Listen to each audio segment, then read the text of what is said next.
como en un programa un poco mayor, entonces no hace falta que la descarguen porque la información territorial es la misma que tienen en el repositorio. ¿Sí? Lo que pasa es que cambian algunos nombres de los archivos comprimidos. Y dentro de cada uno de estos 4 ejercicios tienen también los vídeos. Por ejemplo, el primero, son 4 vídeos que abordan un poco toda la secuencia de trabajo vectorial. Se ve la parte de consultas por SQL, las uniones, algo de geoprocesamiento y al final incluso el componente de edición cartográfica. Son 4 vídeos de aproximadamente 50 minutos cada uno. Entonces, esos abordan todo el espectro del RAM.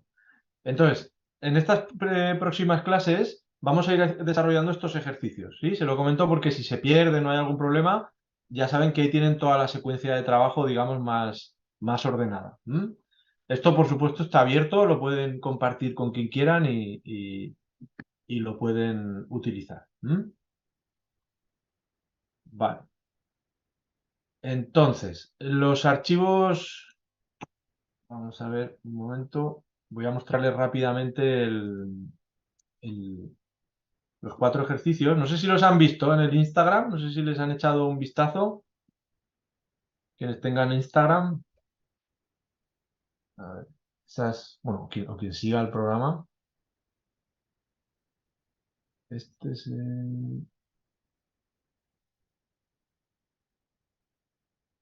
Este es el uno, ¿no? Con el que vamos a trabajar hoy. Hoy vamos a empezar a desarrollar este tema del análisis sobre todo vamos a utilizar las consultas por SQL, las uniones por atributos, las consultas por localización espacial para explotar información, en este caso, asociada al tema del tsunami. Y luego con el geoprocesamiento empezaremos a ver también cómo ver el tema de los incendios forestales. Aquí en el 2, si se fijan, este es un ejercicio más integrador que de alguna forma lo que hace es considerar el componente de la ecuación del riesgo, ¿verdad? La de, la de la amenaza o el peligro y la relación con la exposición y la vulnerabilidad para construir diferentes indicadores en función de los datos del censo de población y vivienda. Entonces, este también es un ejercicio completo que pueden revisar y que iremos viendo durante estos días. El 3, que es un ejercicio que básicamente integra las funciones de análisis raster de cálculos de distancia euclídea, de distancia lineal, que esto es algo que también se utiliza bastante. Y si han visto la figura cargada por ahí, lo que se hace aquí es, al final, asociar a los perímetros de las edificaciones un factor de distancia al monocultivo forestal, en este caso. Y el último, el 4, que también es de análisis raster y que está orientado al tema de los modelos de escorrentía. En este caso lo que se hace es, a través de un modelo digital de elevaciones, de acceso gratuito también, el de ALOS Pulsar, lo que se pide es calcular el área portante al proyecto del embalse de Punilla, que es un embalse que está en la región de Ñuble, dentro de la Reserva de la Biosfera, que ya saben que es un embalse que está bastante en tela de juicio, ¿no? Por decir algo, en términos de los impactos que genera y demás. Entonces, en este ejercicio lo que pueden hacer, ahí Julio, a ver qué opinión tiene después cuando lo comentemos, porque claramente el destino del agua que se va a almacenar aquí está orientado al riego, ¿no? Aguas abajo, en la cuenca. Bueno, esta ecuación compleja, ¿no? Siempre del desarrollo, la conservación, los riesgos. Bueno, pues con este ejercicio lo que pueden hacer es calcular el área portante y además hacer un análisis digamos, del nivel de amenaza asociado al vulcanismo, porque parte del peligro volcánico asociado a los nevados de Chillán, los lajares principalmente, van a ir a parar a este embalse, ¿no? O sea, siempre que se produzca una erupción que cumpla las condiciones de esos modelos. Entonces, ese es un poco el objetivo. Aprender a cuantificar el área portante, es decir, toda la superficie que drena hacia el embalse. Ahora estamos viendo una emergencia bastante compleja, ¿no? En términos de la lluvia, de las crecidas, de los desbordes por anegamiento, por desborde de cauces. Entonces, para entender todos estos fenómenos, lo que necesitamos es reconocer el área portante, la cuenca que llega hasta un punto en específico, ¿no? Bueno, pues aquí tienen los 4 ejercicios con los que vamos a ir trabajando. Y hoy vamos a empezar con el primero de ellos, que es este del borde costero, de las comunas de San Pedro de la Paz y Coronel, y con el que vamos a empezar a trabajar las herramientas SIG iniciales. Hoy vamos a ver herramientas de unión, de consulta por atributos, y después veremos herramientas de geoprocesamiento vectorial. En la clase introductoria ya les pasé digamos, un baño eh, general, ¿verdad? Muy, muy introductorio al respecto de la teoría de los IG. Recuerden que siempre vamos a trabajar con modelos vectoriales o raster, ¿no? Coberturas vectoriales que pueden ser puntos, líneas o polígonos o píxeles. Entonces, en base a eso vamos a estructurar nuestro proceso de análisis. Vale, como siempre, ya saben, cualquier duda, cualquier comentario me interrumpen, ¿eh? Sin problemas. Y no estaría más que me vayan interrumpiendo de vez en cuando, porque si no, ya saben que hablo y hablo y tampoco es la idea que les aburra con este proceso. Vale, ¿algún comentario o duda antes de comenzar?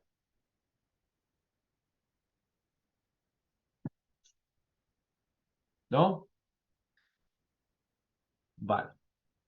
Entonces, eh, vamos a trabajar en la planicie costera de las comunas de San Pedro de la Paz y de Coronel.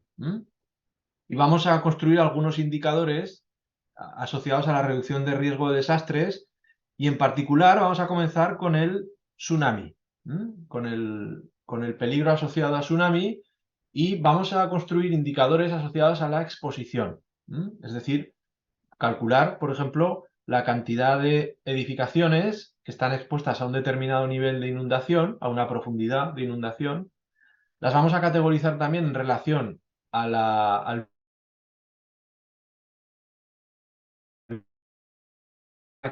y ahí vamos a ver si es que las zonas soportan un destino habitacional o residencial o no, etcétera, etcétera. Y vamos a ir viendo algunos otros componentes. Entonces, este es el ejercicio 1, por si lo quieren descargar.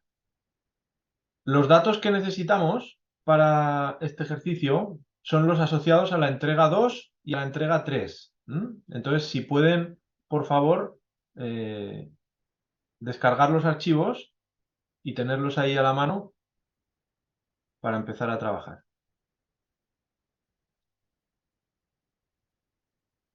Vale, ¿está estable o no la conexión? ¿Me escuchan bien? ¿Me ven bien? Sí, profe, por mi lado todo bien, pero de repente tengo que apagar la cámara porque cuando se comparte la pantalla se me empieza a pegar, pero de ahí Ya, cuando apago se retoma. ya. Vale, no hay problema. Es que me da algunos avisos de que mi conexión a internet está un poco inestable. Esperemos que no se vaya la luz también, porque ese es el otro Recién problema. hubo un pequeño corte, Jorge, pero fue pequeño Ya, en la vale. información. Oye, una consulta, la entrega 2 está en ¿qué carpeta del Dropbox? Están, o sea, la información territorial está en el primer vínculo, Ah, ya, la entrega 2 en este de aquí, de la carpeta de la información territorial. Perfecto. Entonces claro. era la entrega 2 y la entrega 3 que sería el tsunami San Pedro Coronel y BC, base cartográfica, me imagino, San Pedro Coronel. Exacto. Perfecto. Al respecto de la pauta del PDF, bueno, si quieren lo pueden descargar de aquí porque también está accesible, pero olvídense del componente este de información territorial, porque ustedes tienen otra estructura de datos.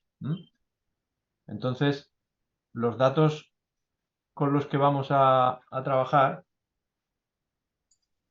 A ver, esperen. Voy a apagar la cámara porque me está dando bastantes avisos el tema de la conexión, ¿vale?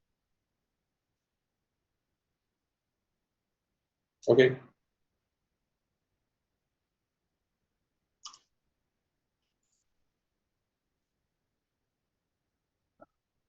Uno. Vale. Miren, esta es la información territorial que ustedes tienen en archivos comprimidos, ¿verdad? Son archivos zip Entonces, los vamos a ir si los pueden descargar todos al tiro, mejor que mejor, porque los vamos a ir usando después, a lo largo de de toda la asignatura. Pero ahora vamos a trabajar con el E2 y con el E3. Tsunami, borde costero San Pedro Coronel y borde costero San Pedro Coronel. Están separados porque hay archivos bastante pesados, entonces por eso no están unidos en un solo elemento. Vale, entonces la idea, recuerden siempre el asunto del orden, traten de generarse una carpeta en C o en D en la que ir volcando todos los datos, ¿no? Yo, por ejemplo, tengo una en mi raíz y ahora he generado ahí el módulo 2 SIG y voy a ir generándome una carpeta en relación a cada clase, para ordenar el proceso. Vale, entonces vamos a abrir QGIS y como siempre lo primero que vamos a hacer es echarle un vistazo a los datos, ¿no? De la entrega 2 y de la entrega 3. Vamos a ver. Vamos a ir a mi carpeta de trabajo, información territorial, y si se fijan, aquí en la entrega 2 tengo diferentes subcarpetas que están de alguna forma organizadas en relación a la entidad que genera la información. Y tengo algunas otras coberturas por ahí sueltas. Por aquí debajo tienen todos los vínculos a las fuentes originales, por decirlo así, porque todos estos datos son de fuentes oficiales del Estado y que están abiertas, ¿no? De alguna forma. Y tienen también, acuérdense, el script, el vínculo al script de las edificaciones, porque vamos a trabajar con los perímetros de edificaciones de Google. Y también el link a una aplicación que les mostraré más adelante, que se llama Avenza Maps, que es bastante útil para generar cartografía y llevarla a nuestro celular. Y en terreno levantar información sobre una cartografía propia. Vale, entonces vamos a ir cargando información por este proyecto, ¿vale? En la entrega 2, primero vamos a cargar el área bajo la cota 60, que es esta cobertura de aquí, de la entrega 2. Y vamos a ir cargando las edificaciones.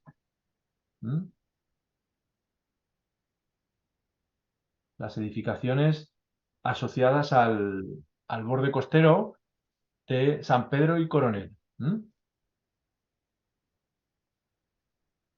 Vale. Si no conocen el sector de San Pedro y Coronel, lo que podemos hacer es llevar este shapefile, lo podemos exportar, ¿verdad?, a un KML y abrirlo en Google Earth. Diplomado TIC, voy a ir a la carpeta de trabajo y aquí voy a poner área de estudio Google Earth.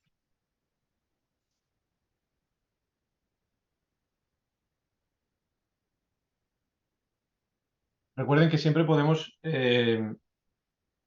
cambiar, digamos, el software con el que trabajar para visualizar los datos en esta herramienta que es de acceso libre, ¿no? La de Google Earth.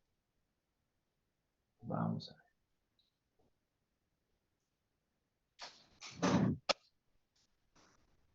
Cuando aborden un trabajo de esta naturaleza, ya recuerden que lo recomendable es que primero, de alguna forma, analicen el área de estudio, ¿no? Comprendan un poco la realidad para entender los elementos básicos que hay dentro de ella. Entonces, fíjense que aquí tenemos nuestra área de interés, que va desde el río Biobío hasta Coronel, ¿verdad? Hasta la caleta Los Rojas, el puerto de Coronel, y es todo este sector con la planicie, en este caso el área bajo la cota 60, es decir, bajo la altura de 60 metros sobre el nivel del mar, y esta va a ser nuestra área de trabajo en relación al tema del tsunami, de cuantificar el, el peligro de tsunami en relación a las edificaciones. Bueno, la cobertura vectorial de las edificaciones, recuerden que viene del script engine, ¿no? Como comentábamos anteriormente. Entonces, desde ahí, básicamente lo que tendrían que hacer para acceder a esta información es subir al engine, a los assets, la cobertura del área bajo la cota 60 y en base a esta área extraer los datos de las edificaciones, sacar los perímetros desde ahí. Fíjense que el archivo de las edificaciones es bastante pesado, pesa como 50 megabytes, es un archivo muy voluminoso. Entonces, si van a trabajar con él, siempre traten de acotarlo en relación al área de estudio. Vale, vamos a acudir a la pauta y vamos a ir viendo algunos de los insumos. Vayan por favor al vínculo este del peligro de tsunami, el CITSU, la cartografía del CITSU. ¿Han trabajado alguna vez con estos datos? Aparte de si los mostramos ya en la... No, no los mostramos, ¿no? En la clase introductoria no los llegamos a mostrar. ¿Pero conocen estos datos del SHOA? ¿Sí? ¿No? No, no, yo no lo había visto. Dame un segundo, por favor. Esto es en la Aquí, pauta. el de la pauta, links asociados, Peligro tsunami, peligros. Shoah, ya. ¿Mm? Ahí lo tienen.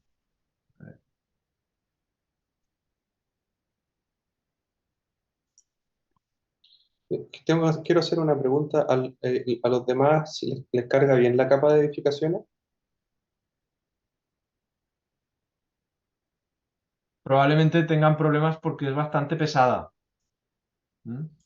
Dependiendo del procesador que tengan, A mí les me pasó va... algo raro, porque me había cargado bien y después le hice zoom y desapareció. Y de ahí no volvió a cargar Ya, más. La voy a cargar de nuevo, voy a ver qué pasa. vale. Traten de tener cerrado en lo posible todo lo que no usen, así como los navegadores, todo eso que consuma RAM, traten de irlo cerrando. Porque ya les digo que esta capa es bastante pesada. Bueno, aquí tienen las cartas de inundación por tsunami. En la información territorial ya se la he pasado procesada, ¿no? O sea, no procesada en realidad, descargada ya para el área de interés. Entonces la idea es solo mostrarles de dónde viene, mostrarles la fuente y para que vean que estos datos están disponibles para todo el país. Bueno, no para todo el país, pero para algunas zonas a lo largo de todo el país, sobre todo las zonas donde hay más presencia humana. Entonces, por aquí tienen la información, por ejemplo, de San Pedro y Coronel. ¿Se fijan? De 2021 y pueden acceder al mapa en el visor, digamos, de este visor del organismo. Pueden también descargar el PDF, que es un mapa fijo, ya por decirlo, para imprimir, para plotear un mapa de grandes dimensiones. Y pueden descargar. Se fijan que este es un mapa ya listo para plotear, donde obviamente les viene toda la información, los metadatos, ¿no? Al respecto de los modelos utilizados y todo eso. Luego hablaremos un poco de esto. Y el otro archivo que pueden descargar es el KMZ. Entonces, el KMZ es el que yo les he compartido aquí en la carpeta del CITSU Shoah. Entonces tienen el link, el PDF y el KMZ. Esos son los que vamos a cargar en nuestro proyecto de QGIS, ¿vale? Los dos archivos de Coronel y de San Pedro de la Paz. Bueno, entonces, si necesitan la cartografía del CITSU, del SHOA, que por lo demás es la cartografía oficial, ¿verdad? En estos temas que tienen que ver con los procesos de emergencia asociados al tsunami, aquí la pueden descargar. Fíjense que lo que representa esta cartografía es la profundidad de la inundación en metros, es decir, la cantidad de metros sobre el nivel del suelo que llegaría a inundarse si se produjera un tsunami. Esta información, en términos de metodología, es una información que se genera en base a un modelo específico. Ustedes saben que cuando se produce una ruptura, cuando se produce un sismo, se puede producir a lo largo de una longitud muy larga, ¿verdad? Entonces, esas condiciones de ruptura en relación a la posición de ruptura, si se rompe más al norte o más al sur o más al centro, de alguna forma hace que el nivel de afección del tsunami sea distinto, ¿no? En relación a la orientación. Entonces, se lo comento porque, por ejemplo, cuando subimos esta información al Instagram, nos preguntaban si es que su casa, en este caso en San Pedro, estaba dentro de un sector rojo, si la altura del tsunami iba a ser de 6 metros. Y eso no lo podemos garantizar, ¿verdad? Porque esto es un modelo de los cientos o miles que se pueden generar en este asunto. Entonces, con esto lo que les quiero decir no es que no sirva para nada esta información, pero sí que es necesario de alguna manera eh, generar información de mayor detalle. Pero es lo que hay en términos de el peligro asociado al tsunami. Bueno, vamos entonces a volver a QGIS y en QGIS podemos ir a la cartografía del CITSU y fíjense que podemos cargar los archivos KMZ de Coronel y de San Pedro de la Paz. Al cargarlos, si se dan cuenta, me han aparecido con la simbología específica que tenía en el archivo original. Entonces, fíjense que aparece con una suerte de transparencia y ahí podemos ver los elementos que hay por debajo. Bueno, vamos a generar algunas simbologías. Voy a ponerle, por ejemplo, un color gris a las edificaciones. Voy a hacerle un zoom a alguno de los sectores, por ejemplo, en el sector de Coronel, en Lagunillas. Y voy a guardar mi proyecto. Vamos a guardar el proyecto en nuestra carpeta de trabajo del día. Ejercicio 1. Recuerden que cuando estamos trabajando con QGIS es recomendable guardar el proyecto por si se cae el software o pasa alguna cosa, de alguna forma que lo podamos recuperar después. Y recuerden que este proyecto, que es un archivo QGZ, a ver, les voy a mostrar el archivo que me ha generado. En mi carpeta de trabajo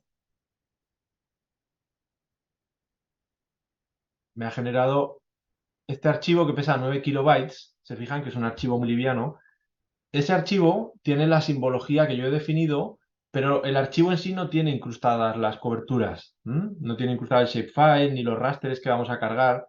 Entonces, eso está vinculado a la localización en mi equipo, en mi máquina. Si ustedes me comparten este archivo, el QGZ, yo no voy a poder ver lo mismo que tienen ustedes, a no ser que conserve la misma localización de los archivos. Eso que les quede claro. Vale. Vamos a cargar aquí en la entrega 3, vamos a ir a los datos del Minbu y vamos a cargar ese archivo que dice MDE-AI, Modelo Digital de Elevaciones, Área de Interés.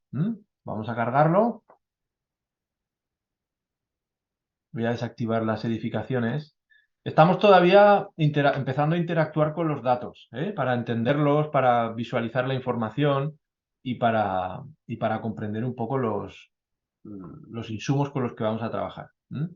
Fíjense, tenemos por aquí también los caminos. Podemos ponerles un color negro.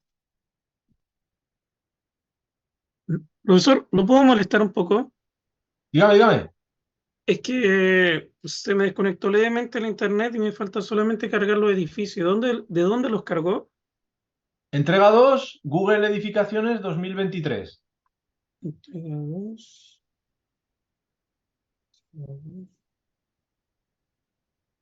Este de aquí. Ah, ya, ok, ahí está. Muchas gracias, profesor.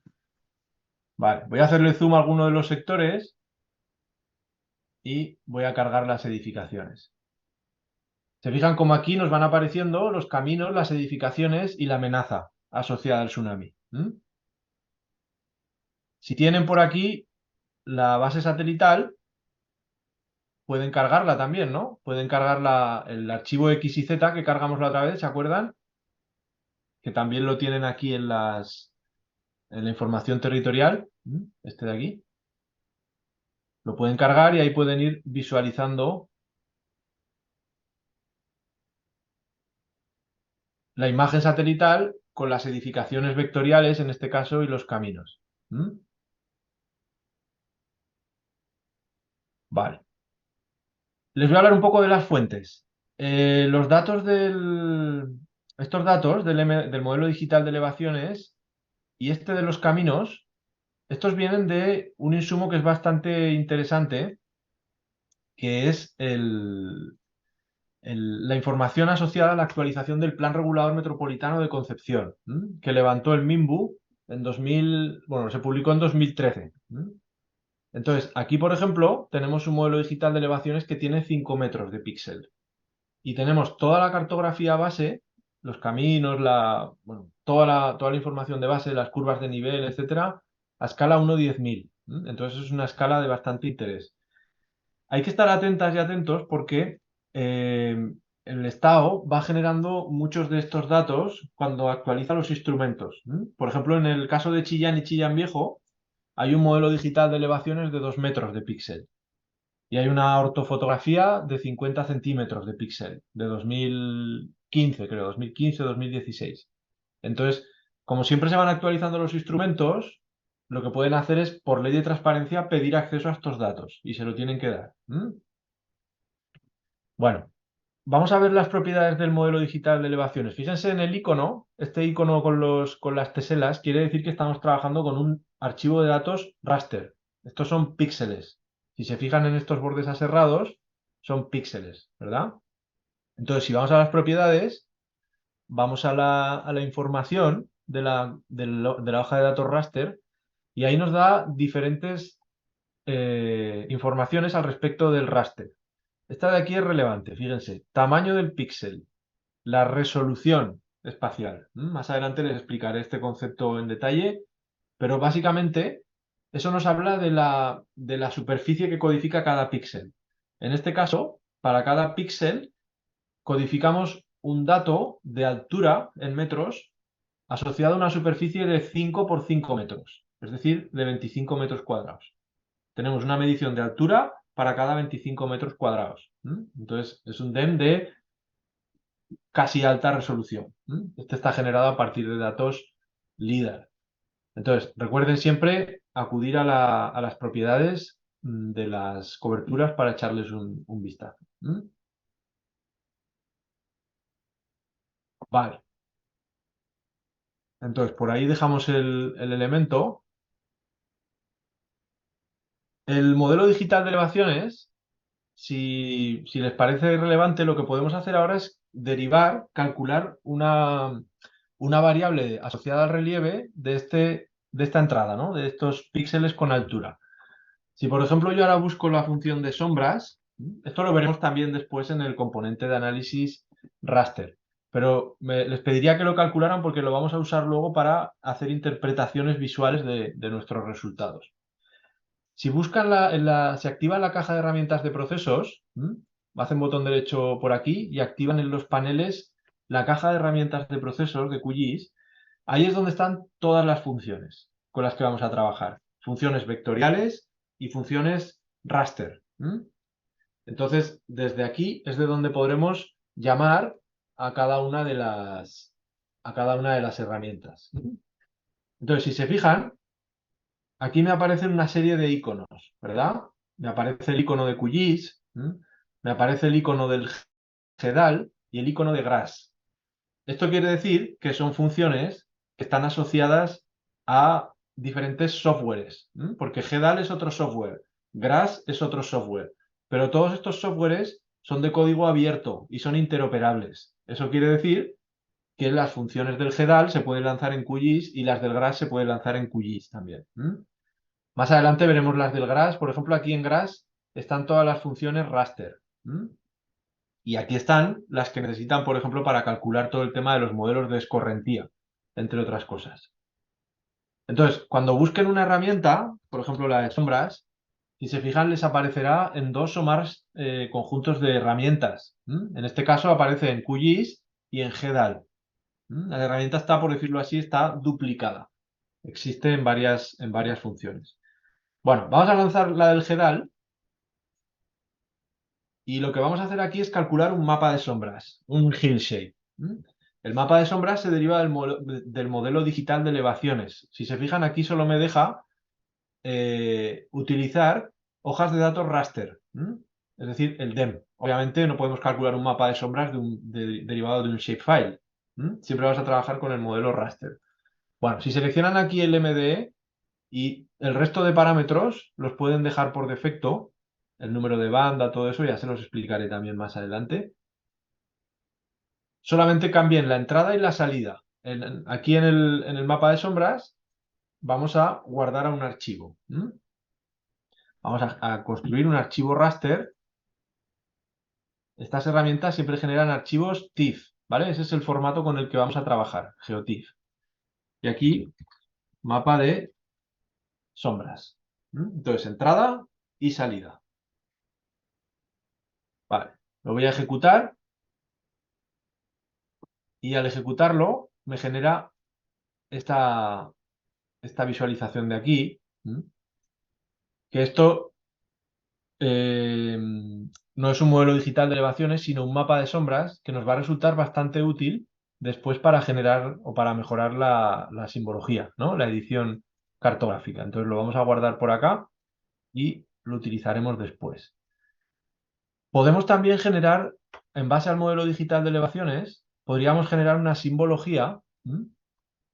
Recuerden que las simbologías, algo vimos también en la clase introductoria, de las capas, ya sean vectoriales o rastreres, las generamos con las propiedades simbología, ¿verdad? En el caso de la hoja de datos raster, podemos usar diferentes tipos de renderizador. Aquí tenemos un raster monobanda, es decir, que solo tiene un canal. Lo que podríamos hacer es generar una representación pseudocolor monobanda. Vamos a generar clases. Vamos a construir una serie de clases en las que le pondremos un color a cada píxel en función del intervalo en el que se ubique. Entonces, por ejemplo, aquí podríamos poner, no sé, vamos a poner 3 clases. Por ejemplo, pondríamos 100 metros y aquí, por ejemplo, 250 metros. Entonces, todos los píxeles que tengan un valor inferior a 100 metros, les va a poner un color azul. Entre 100 y 250 es tono gris y más de 250 amarillo. Pseudocolor monobanda, discreto, y genero esas clases. Entonces, fíjense cómo ahora ya me está cambiando, ¿no? la representación de los valores de los píxeles y ahora ya puedo, por ejemplo, entender la distribución de los compartimentos del relieve. Si ahora voy al mapa de sombras y le pongo en las propiedades una transparencia, le bajo la opacidad, se fijan que ahí estoy generando una representación, digamos, en 3 dimensiones, ¿no? Del relieve. Ahí puedo entender cómo se distribuyen las alturas y cómo se configura, por ejemplo, la red de escorrentía o la red vinculada a las divisorias, los fondos de valle, etc., ¿no? Entonces, ahí voy enriqueciendo un poco la simbología. Vale. A ver, dudas, preguntas. Cuéntenme, estoy yendo muy despacio para que podamos seguir la marcha. A ver, cuéntenme cómo van. ¿Qué les parece? ¿Voy muy despacio? ¿Voy muy rápido? ¿Me siguen?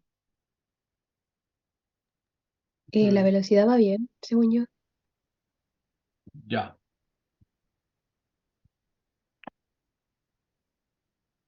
Vale, entonces vamos a ir Jorge, avanzando así. Sí, sí, sí.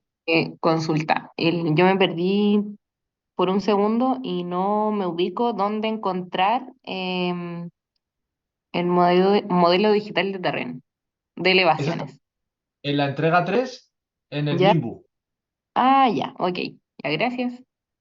Vale. Por favor, si se pierden o algo, interrúmpanme sin problema, ¿eh? Las veces que haga falta.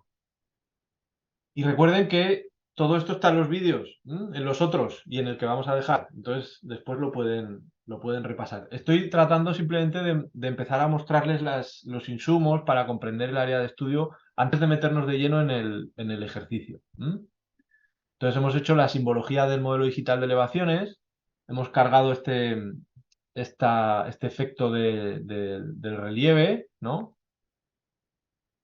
Y vamos a seguir cargando información. Miren, en la entrega 2 En el MSI NDVI multitemporal tienen un archivo raster que es este de aquí. Ese archivo que tiene ese nombre tan largo. Vamos a cargarlo. ¿Se acuerdan de este archivo? De las clases iniciales.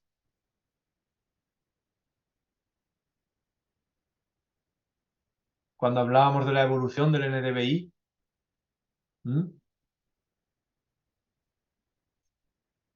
Aquí lo que tengo es un archivo raster. Voy a ir a las propiedades.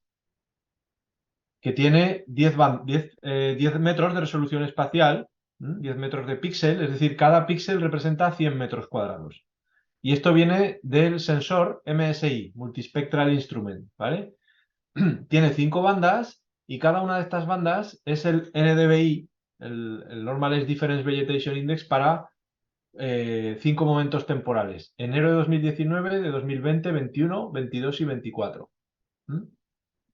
Si voy a la simbología y le pongo, por ejemplo, en la banda roja el NDVI inicial, el de 2019, y luego le pongo los dos últimos, el de 2022 y el de 2024, ahí puedo ver, por ejemplo, los píxeles rojos son todas aquellas áreas que han perdido vegetación. En este caso en concreto, en la zona de San Pedro de la Costa, Boca Sur, Michaihue, todo este sector, este es el edificio Olas. Entonces, estas son áreas en las que se ha construido, ¿no? En las que se ha densificado, se ha empezado a construir desde el 2019 en adelante, y todos estos píxeles rojos que ven por aquí son áreas que en 2019 tenían vegetación y que ahora tienen área urbana. Entonces, se lo muestro para que lo vinculen un poco. No sé si han visto las imágenes ahora de todo el sector de Escuadrón, de Lagunillas, ¿no? Cómo han subido los niveles de los humedales.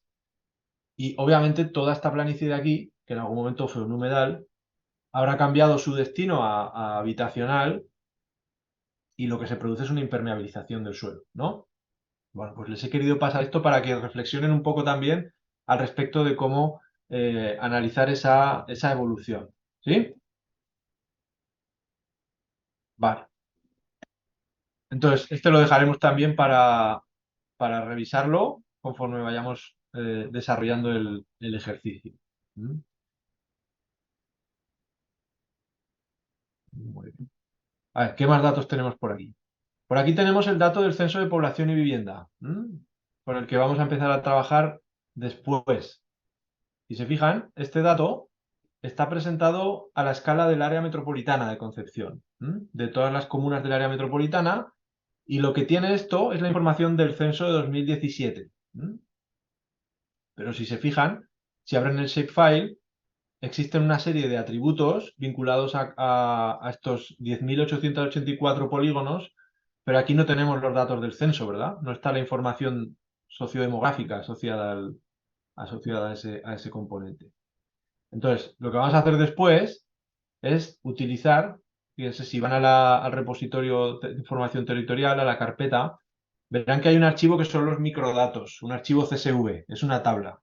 Entonces, estos datos los vamos a unir a través de una unión por atributos, que va a ser la primera función que vamos a ver, a la base. Y así podremos acceder a toda la base de información del censo, que si abren el PDF y van al final, las últimas páginas, aquí pueden ver cuáles son los campos que contiene el Censo de Población y Vivienda de 2017, ¿no? Y que nos sirven para tomar o para generar muchos indicadores territorializados, ¿sí? Entonces luego nos vamos a trabajar para analizarlos en relación al área metropolitana y también a las comunas de San Pedro y de Coronel.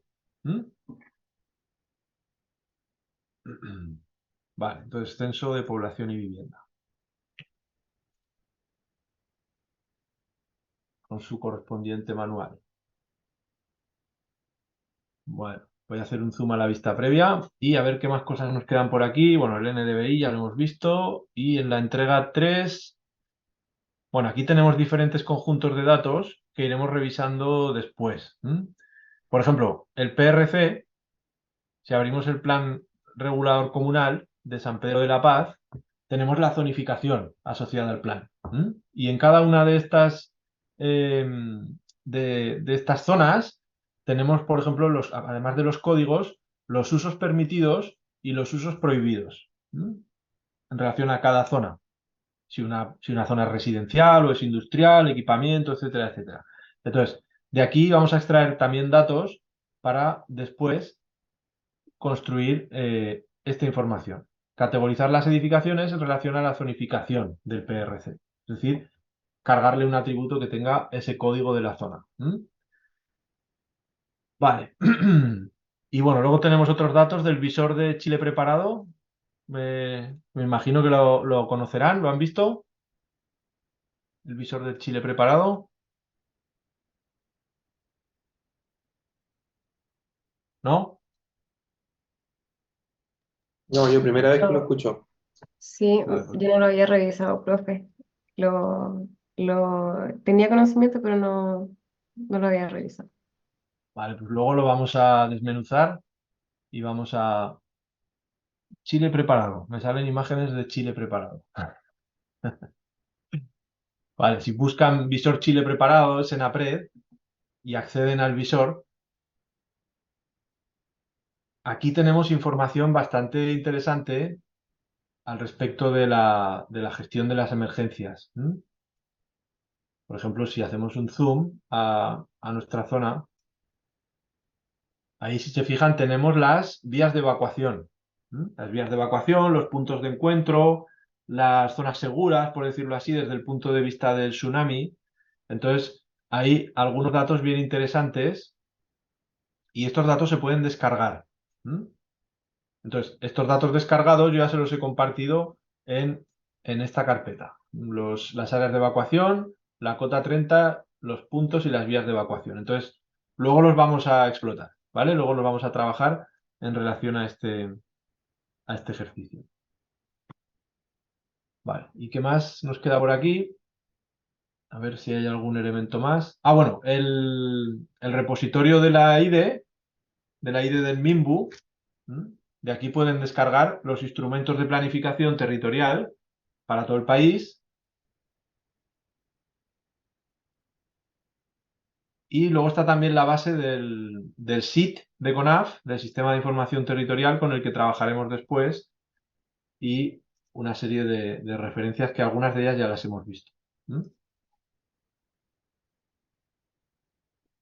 Entonces, este de aquí, este de la IDE del MIMBU me voy a detener un momento porque creo que es bien interesante que lo conozcan.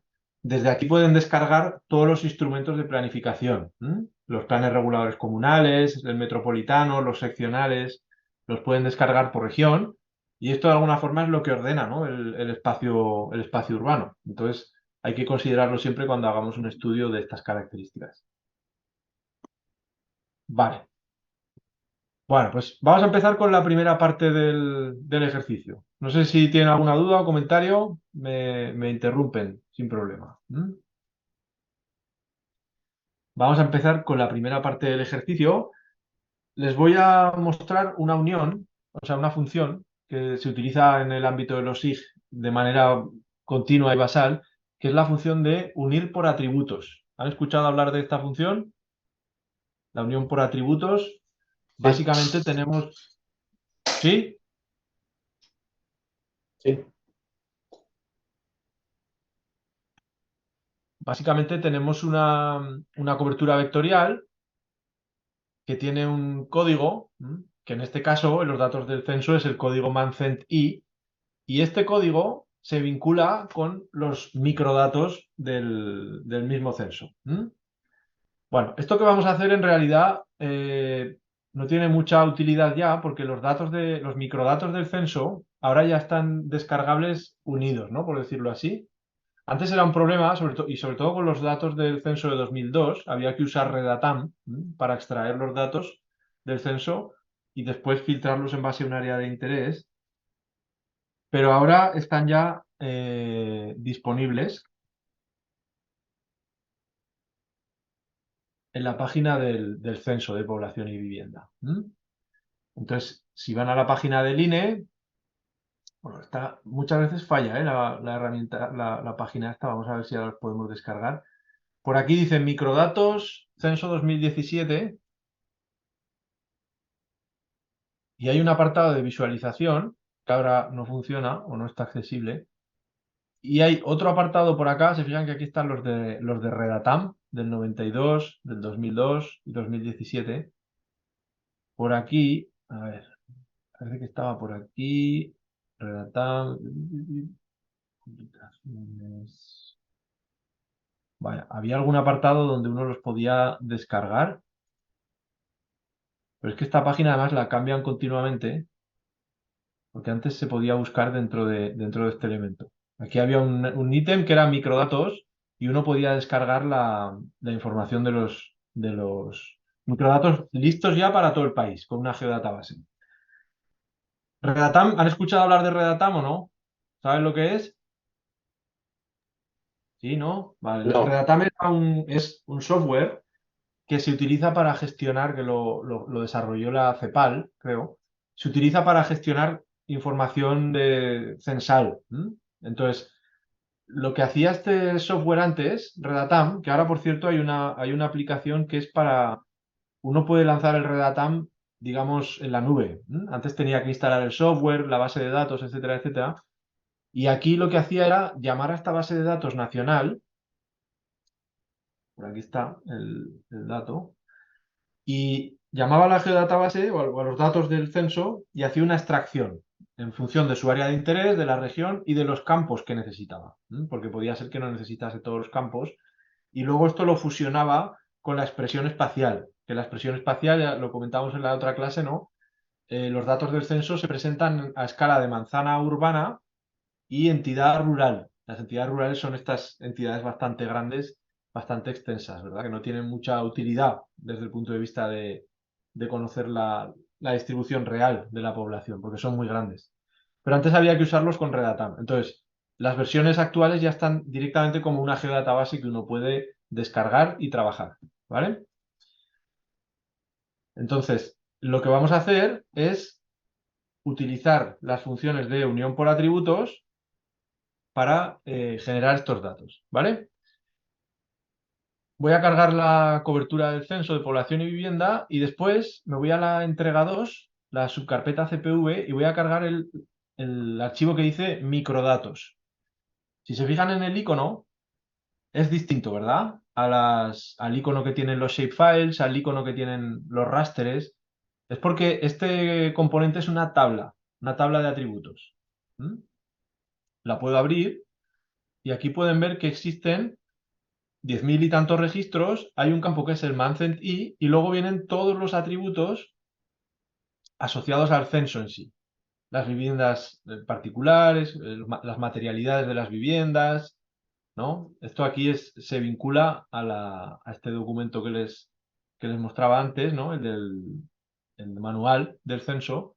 Entonces, cada uno de estos elementos es un atributo asociado a cada una de las unidades de análisis. Por ejemplo, hay uno que dice, total de personas, ¿no? O el total de viviendas que también están por ahí. Entonces, cada una de esas manzanas esta manzana número 1 tiene 14 personas, 7 hombres, 7 mujeres, ¿verdad? Tiene los rangos etarios. Entonces, este es el censo. Y esto está en una tabla. Y lo que tenemos que hacer es pegarlo a nuestro shapefile, unirlo a través de una función de unión por atributos. Entonces, eso es lo que vamos a hacer antes de hacer un pequeño descanso. Y al shapefile le vamos a pegar la información de la tabla de los microdatos. A ver, esta herramienta de la unión por atributos a veces falla, en QGIS, así que si se me queda pegado el software, lo vuelvo a lanzar y ahí se ejecuta. Entonces, en el shapefile, botón derecho, y le hacemos propiedades, y hay un elemento que dice uniones. Aquí es donde generamos las uniones por atributos. Luego veremos las uniones por localización espacial. Entonces, a este shapefile le vamos a añadir, con el botón verde, con el más, le vamos a añadir la tabla de los microdatos. Esos son los datos del censo que queremos pegar en el shapefile. El campo de la tabla de microdatos que juega parte en la unión, por decirlo así, es el Mancenti. En estos casos se llama igual, ¿no? El campo, pero podría llamarse distinto. Y el campo objetivo del shapefile se llama también Mancent-I, se llaman igual. Y lo siguiente que hay que hacer es, aquí en el prefijo, tenemos que dejarle el guión bajo. Este aquí, QGIS es un poco más limitado que ArcGIS, y aquí nos pide que no podemos dejar un vacío, porque ese es lo que le va a pegar en la tabla de atributos de la unión a todas las columnas que agregue desde los microdatos. No lo podemos dejar vacío. Vale, vamos a aceptar. Y si se fijan, ahí me aparece en negrita. Eso quiere decir que la unión se ha efectuado.